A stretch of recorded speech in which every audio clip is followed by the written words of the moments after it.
Hello there, welcome to my channel. My name is Museum Bookworm, otherwise known as Angela, and this is my little booktube channel. I don't upload very often, or I haven't since setting it up. I am hoping to do so, increasing that, because I'm going to move everything from, or anything book related, from my other YouTube channel, which incidentally is MUSEUMGIRL135, to this one. I'm going to not do anything booky or bookish on that one, and do it all on here. So hopefully it grows a little bit. Anyhow, so the purpose of this video, I just thought I'd catch up with recent reads. And I've said this in previous videos, I'm not the fastest reader. I also do suffer a little bit with anxiety and depression, more so my depression. If I'm feeling depressed, my concentration's not very good and I don't tend to pick up a book.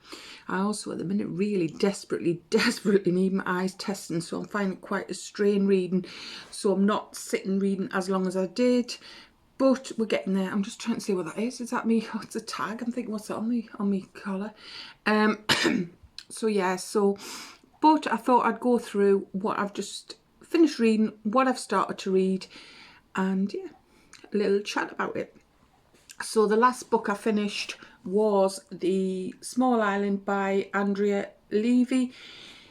It took me a wee while to read this, not because the book itself. It's just, as I say, I was going through a little bit of period of time when I felt a bit low and things, so I wasn't picking my book up as much as I used to, and I really need to get my eyes tested.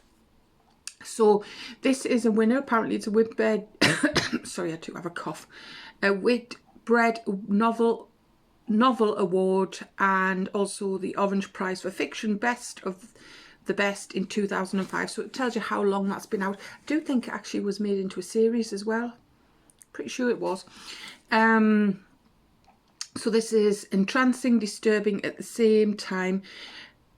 The literary equivalent of a switchback ride. Sunday Times. Don't know what that means.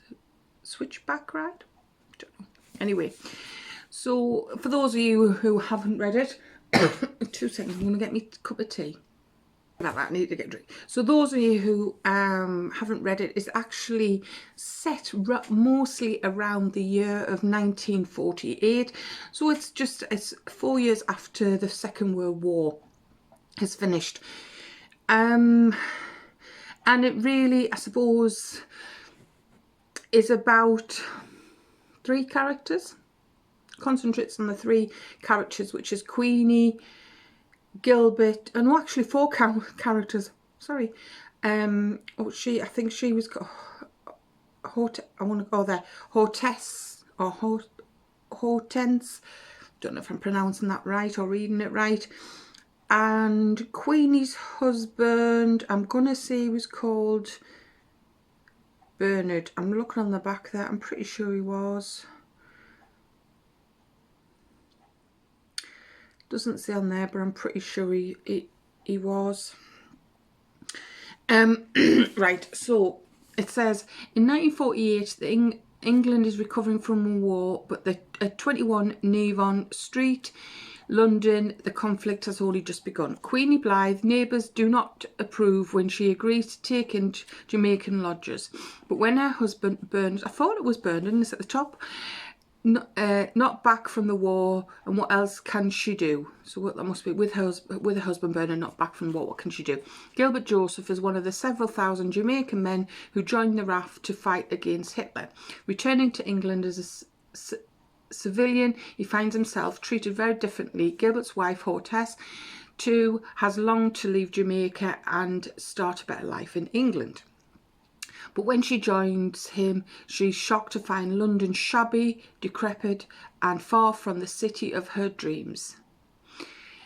Even Gilbert is not the man she thought he was. Small Island explores a point in England's past when country begins to change.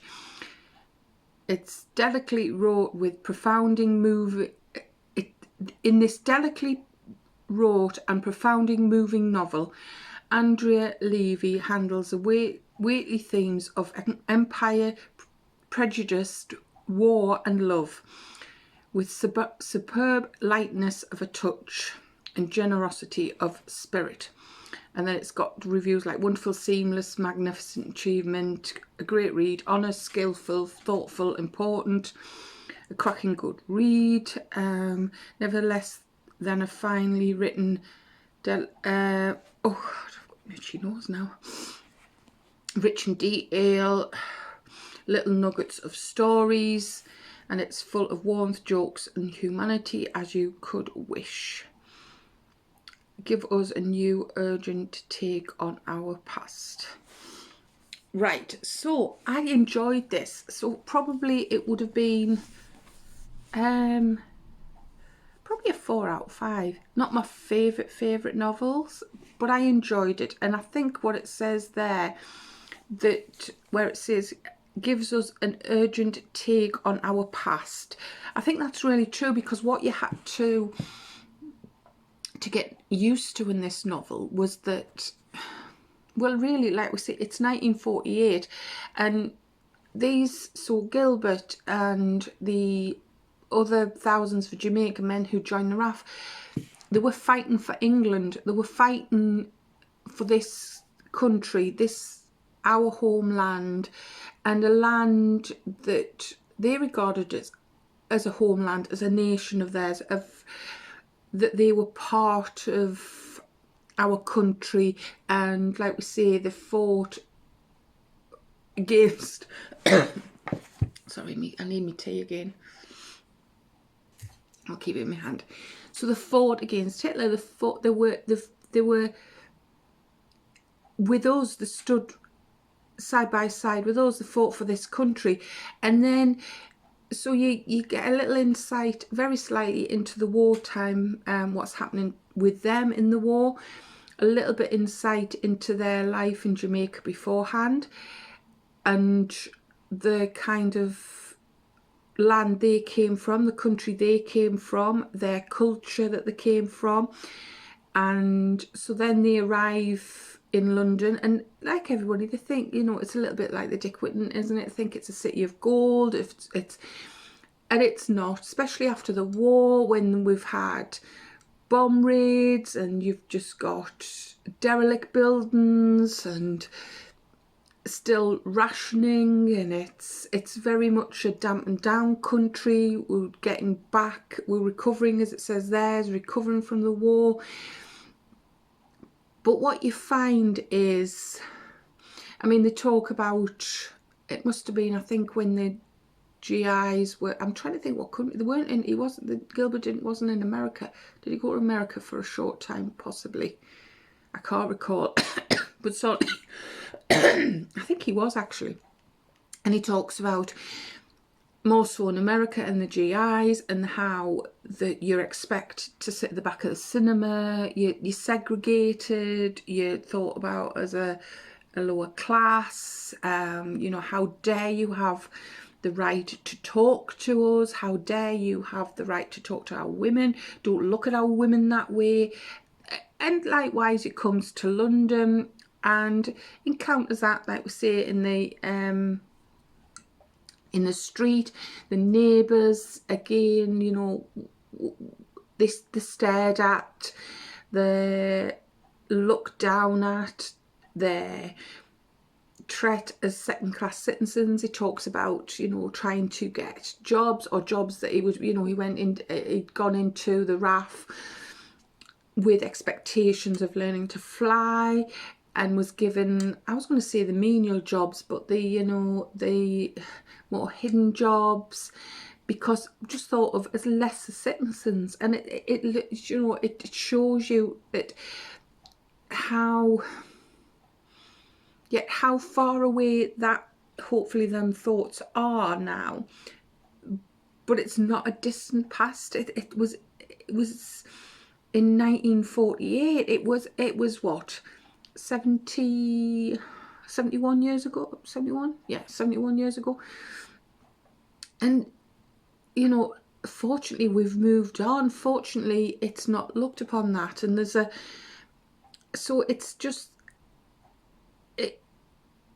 I suppose it's showing you a different time, and that we need to, hopefully we've learned from that. And I think towards the end of the book there is almost a standoff between Bernard and Gilbert when they do eventually meet, and you know, Bernard's, I think he's I was going to say an older gentleman, but he's been a bank clerk, probably a middle class. It's his house that they lodge in, they rent a room in, and there's a bit of a standoff between the two of them, and he's kind of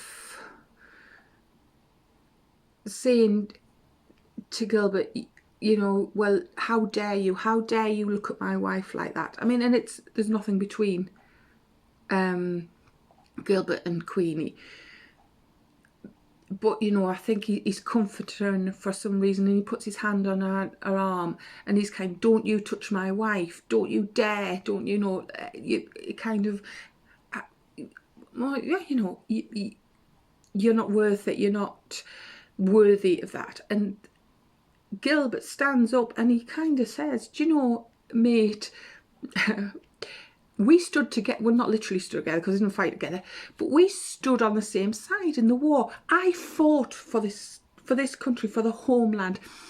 I fought against enemies.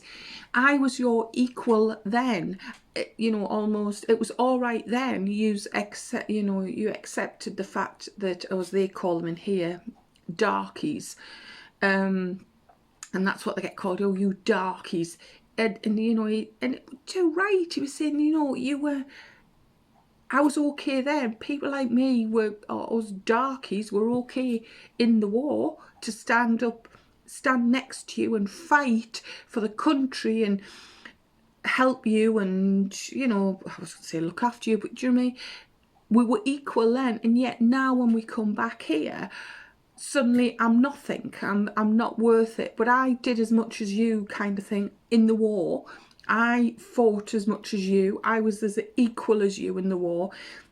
And I kind of, in that part of the book, was sort of champion, you know, sorry, I'm burping there, champion Gilbert, going, yes, too right, you know, you did, they did. And yet suddenly they were thought of as, and yes, this is fiction, but it was interesting because it's a time that, I was going to say, obviously I don't remember because I wasn't born in 48, but like, so my grandfather lived in London, and so for growing up I visited many a time, and in that period of time there was a lot of, it was very multicultural before the you know, so there was a lot of, especially where he lived, which was the Chelsea area and Knightsbridge and things like that. So you saw a lot of Arabs, you saw a lot of black people, you saw a lot of Italians, a lot of Germans, it was very mixed race, mixed cultured, it was just, and so I grew up used to, I've never been in that situation where I haven't had people around me, or I've always been used to seeing different people from different countries, people from different cultures, people from, so I don't know. I suppose I'm going off on a tangent, but I suppose the main theme of that book is that the difference people were treating. I just never understand why people think that we're so different. I mean, touching on the side of religion, yes, we have extremists, I know that, but to me, each to their own, each to your own culture, to your own religion. there's nothing wrong with people. If we were all, I wasn't say stereotype, but if we're all the same, it's just, and I just never understand that. You know, I have a cousin, well, second cousin, who's half caste, and she's beautiful, absolutely, you know, she is stunning, and you just, and yet she said the problems she had at school, I mean, she's now, of course, she's a headmistress herself, but, and it was with the white girls, or what, or was it, no, was it the white, I can't, oh crumbs, I can't remember which way around it was. I think she said it was with the black girls, but anyway, you kind of think, why, oh, I don't know, why people so, you know, we're all equal, we're all different, we all look different, we all have different personalities. It was, I thought, it's just, yeah, I just don't understand. You know, I've worked with a lot of, I work with a lot of Filipinos, I work with, you know, I've got Italian uncles, I've got Dutch friend. I just don't understand this concept of being, and so I think I can't understand why it happened, but I suppose if you were brought up like that, if you were brought up and maybe did think that this was just, I wasn't say these are strange people, but I think it was all, is it all more to do with a sign of the times, and that was the, and it's hard to understand now that, but this was what, this was the way the country was, this was, yeah, I don't know. I just don't understand. I just don't understand the, you know, why you think of people as not your equal or as lesser people, or, you know, we're all, yeah. So yes, it was, anyway, I digressed a bit. So it's about a 4 out of 5. Not the best book I've read. It took me a long time to read it, but that was just because I was, my mood wasn't right, and as I say, my eyesight's a bit, I'm like this at the minute. I would recommend it. It's very interesting. It gives, and as I say, it sort of concentrates more on that household and what's happening around them. So it's more about the relationship between these 4 people. Obviously there's other characters come in, but it's more about their relationship and a period of time. Yeah, and it, like it says there, conflict was only just beginning, and I suppose the middle class attitude, you know, hostess, she's trained as a teacher in Jamaica, and yet she comes across here and she's looked upon as a second-class citizen, and there's a kind of almost laughed at, oh no, you could never be a teacher, not here. And you know, she says, well, and they, you know, initially they give the excuse of, well, you train differently, and she says, well, I'm willing to train here, and they're almost, oh no, you can't, no, you couldn't possibly. And it's just, yeah, it is a very good very good book. I think it's an eye-opener. I was trying to think of it as, there was a book I read in the year where somebody came from a totally different culture, totally different land, and I can't think what it was called, but again, and that was sort of immigrant across here who'd been in a camp when they first came here, and again the struggles. So both books have been really eye-openers, because yeah, in this day and age, you kind of, well, to me, but anyway, so God, I waffled for 20 minutes. So the next book I'm going to read is Time bestseller, breakout sensation of the year, and I believe this will be when it was a hardback. Imagine you can hide a secret forever. The Binding, Bridget Collins. Truly spellbinding, the Guardian says, utterly brilliant and pure magic. And apparently because I was reading the front. I've never obviously read Bridget Collins before, and it's because Bridget was trained as an actor at the London Academy of Music and Dramatic Arts. After reading English at King's College, Cambridge, she was an author of 7 acclaimed books for young adults, which is probably why I've never read it before, and has 2 plays produced, one of which was at the Edinburgh Fringe. Right, The Binding is her first adult novel, and it was a best-selling debut novel hardback in 2019, and it's got intense, stirring, original, part fancy, part for history, part heart in your throat love story, beautifully crafted, breathtaking, beguiling, dark, atmospheric, intriguing, thought-provoking, heartbreaking, a real treat, gothic, imaginative, I can't even say it, imaginative and dark, compelling, lust, romantic, beautiful. And so yeah, so I'm looking forward to that. I've literally just started it. I'm up to about page 12 of that, and it is fascinating, invokes the atmosphere of Sarah Walter's book with the nod of Philip Pullman, a book you want to lose yourself in for hours on end. Emmett Farmer is a binding apprentice. His job is to handcraft beautiful books, and with each to capture something ultimate, or something unique and extraordinary, a memory. If you have something you want to forget or a secret to hide, he can bind it, and you will never have to remember the pain it's caused. In a vault under his mentor's workshop, row upon row of books and secrets are meticulously stored and recorded. Then one day Emmett makes an astonishing discovery. One of the volumes has his name on it. Ooh. So it is rich gothic entertainment that explores what books have trapped in them, reminders of a power of storytelling.